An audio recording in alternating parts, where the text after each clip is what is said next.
Olá pessoal, quero neste dia mais uma vez compartilhar uma palavra de Deus do meu coração para o teu coração, da minha vida para a tua vida. É um imenso prazer poder estar aqui, é uma imensa satisfação poder estar com vocês aqui para juntos, em nome de Jesus, meditarmos na palavra de Deus. Amém? Então assim, a palavra de hoje para mim e para a tua vida, que vai te abençoar neste dia de hoje, está lá no Evangelho de Lucas, capítulo de número 15, verso de número 11 até o versículo de número 24. Evangelho de Lucas, capítulo 15, verso de número 11, versículo de número 11 até o versículo de número 24. Essa é a palavra que Deus tem para as nossas vidas. Olha só, o título dessa palavra é a parábola do filho pródigo. Essa palavra de hoje é uma palavra muito conhecida, porém que nós temos que meditar nela hoje, porque eu tenho certeza que Deus vai falar ao nosso coração. Amém, meu querido? Amém? Então no versículo 11 diz assim: E disse, um certo homem tinha 2 filhos. Ou seja, verso 12: E o mais moço deles disse ao pai: Pai, dai-me a parte dos bens que me pertence. E ele repartiu. E poucos dias depois, o filho mais novo, ajuntando tudo, partiu para uma terra longínqua, e ali desperdiçou os teus bens, vivendo dissolutamente. Olha só, meu amigo, preste atenção aqui.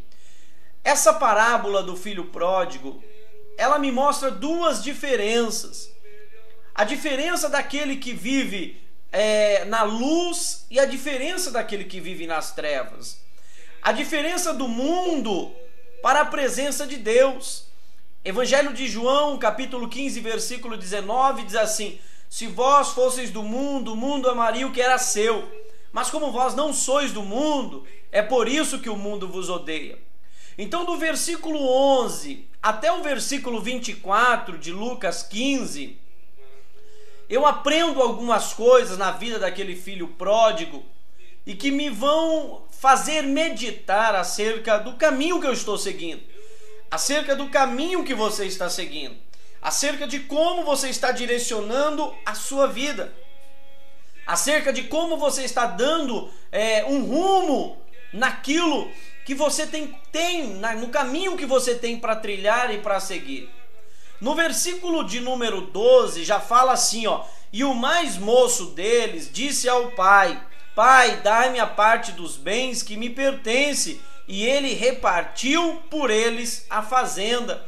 Então esse homem tinha 2 filhos. O mais novo pediu a parte que ele tinha dos bens de herança, pediu a parte antecipada.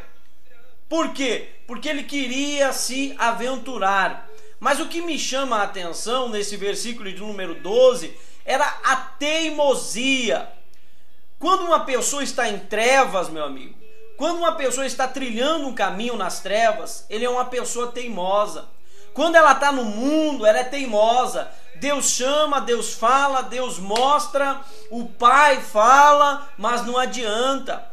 Quando a pessoa está caminhando num caminho de trevas, o filho que caminha num caminho errado é um filho teimoso, é um filho obstinado, teimoso, iludido com aquilo que o mundo tem oferecido. Meu amigo, Deus, a maioria das vezes que ele falava com o povo, Deus cobrava o quê? Obediência. Obediência. Se o povo não fosse obediente, pagava-se um preço, era provado. Se o povo não fosse obediente, vivia o quê? Vivia as pragas, vivia mortes, doenças, por causa da teimosia. Então no versículo 12, mostra que esse filho era obstinado, teimoso, e que estava nas trevas, estava com um pensamento obscuro. No verso de número 13 me mostra 3 coisas aqui. Vamos ler o verso 13 para você ver. Olha, E poucos dias depois, o filho mais novo, ajuntando tudo, partiu para uma terra longínqua e ali desperdiçou os teus bens, vivendo dissolutamente. Ou seja, olha só, a primeira coisa que mostra nesse verso 13 é o que? Egoísmo. Ele partiu para uma terra distante, não estava nem aí com nada. Ele pegou o que era dele e falou: eu vou viver a minha vida. É uma pessoa egoísta. Não estava pensando no sofrimento do pai, não estava pensando no sofrimento da mãe, não estava se preocupando. Então, quando Jesus mostra essa parábola, Jesus está falando: olha, cuidado com o egoísmo, cuidado de não pensar somente em você mesmo e esquecer das pessoas que estão ao teu redor, porque o princípio do evangelho é o amor ao próximo. Entenda isso.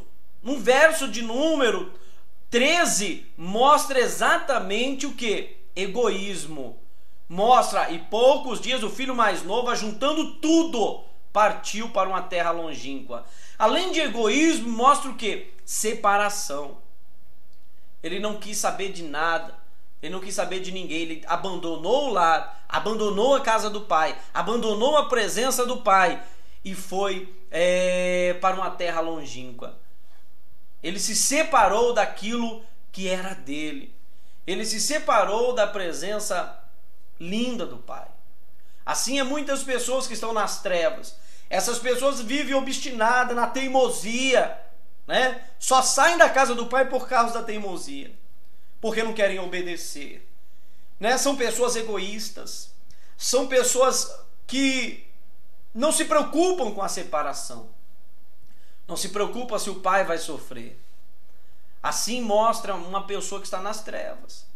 Uma pessoa que está vivendo uma vida mundana no mundo. A Bíblia fala: então vereis a diferença entre o que serve e o que não serve.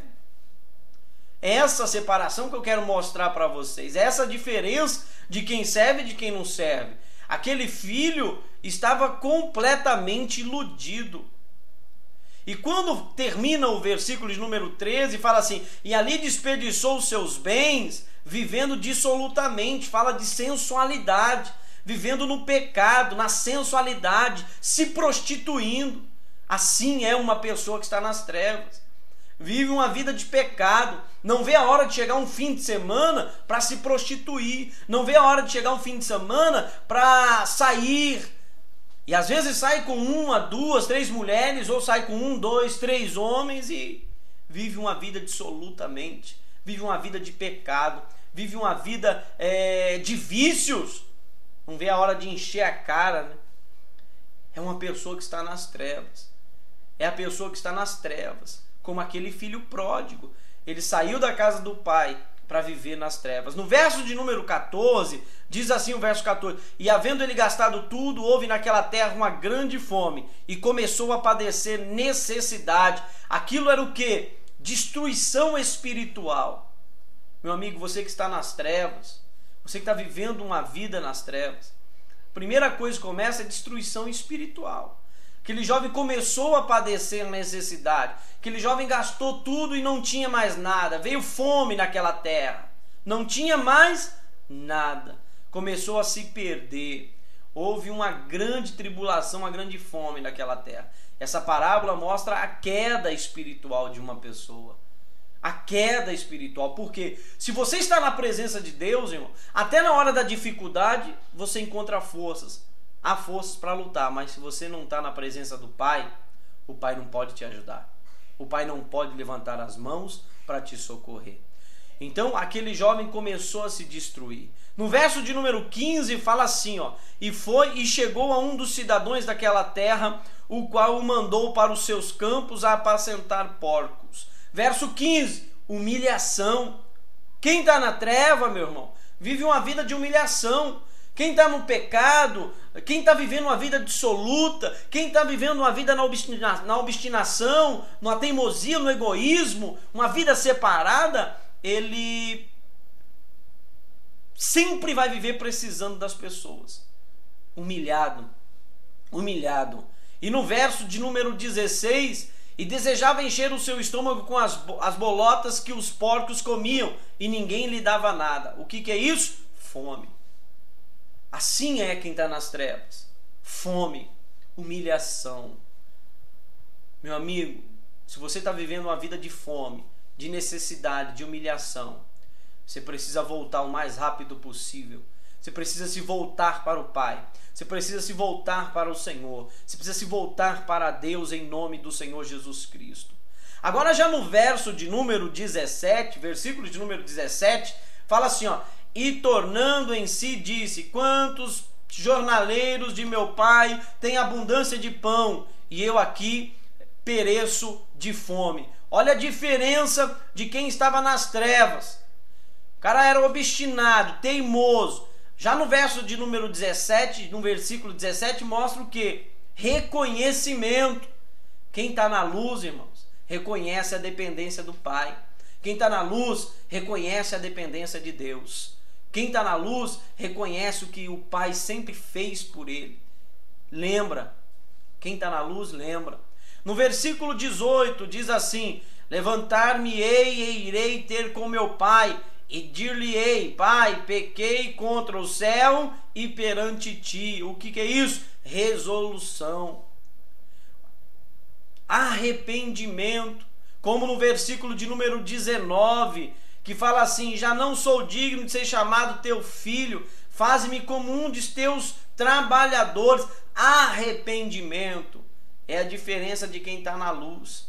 É uma pessoa arrependida, é uma pessoa que se arrepende, é uma pessoa que sabe reconhecer os seus erros. Diferente da primeira pessoa lá, ó, que estava do versículo 12 ao versículo 16, era outra pessoa, transformada, estava completamente nas trevas. Agora do verso 17 ao verso 19, nós já vemos que é uma pessoa que já está começando a querer mudar de vida. Já está no caminho de luz, já reconhece a dependência do Pai, já está arrependido. Verso 20 diz assim: e levantando-se foi para seu pai, e quando ainda estava longe, viu seu pai, e se moveu de íntima compaixão, e correndo lançou-lhe ao seu pescoço e o beijou. Que é isso? Regresso. Meu amigo, não tenha medo de regressar, não tenha medo de voltar, não tenha medo de chamar a presença de Deus de volta para a tua vida, não tenha medo de correr para os braços do Pai. Neste dia, corra para os braços do Pai. O Pai te chama, o Pai está te esperando em nome do Senhor Jesus Cristo. Versículo 20 ainda mostra a reconciliação, que o pai abraçou o filho abraçou o pai e o beijou. Reconciliação. Quer viver uma vida na luz, na presença de Deus? Então, meu amigo, não tenha medo de se reconciliar com Deus. Amém? Versículo de número 22 diz assim: mas o pai disse ao seu servo: trazei depressa a melhor roupa e vesti-lo, e ponde-lhe um anel na mão e alparcas nos pés. O que é isso? Roupas novas. Meu amigo, na luz Deus tem coisas novas. Na presença de Deus, na presença do Pai, Ele quer fazer coisas novas na tua vida. Uma nova vida, um novo tempo, um novo caminho. Deus tem coisas novas para você. Saia do pecado, saia das trevas e viva uma vida debaixo da poderosa luz de Deus, na presença do Senhor. E para terminar, versículo 23 e 24, trazei um bezerro cevado e matai-o, e comamos e alegramo-nos, porque este meu filho estava morto e reviveu, tinha se perdido e foi achado. E começaram a alegrar-se. Para terminar aqui, alegria, regozijo é na vida daquele que está no caminho certo, no caminho de luz, daquele que está na luz, na presença de Deus. Então eu quero declarar em nome de Jesus: é tempo de voltar, é tempo de se arrepender, é tempo de se arrepender para viver um novo tempo da parte do Senhor, um novo tempo em nome de Jesus. Quero glorificar a Deus pela tua vida e declarar em nome de Jesus um dia de vitória, um dia que você venha meditar e voltar para os braços do Pai, pois o Pai está te esperando. Deus te abençoe, um abraço, fique na paz e até a próxima mensagem no nome de Jesus. Fique com Deus.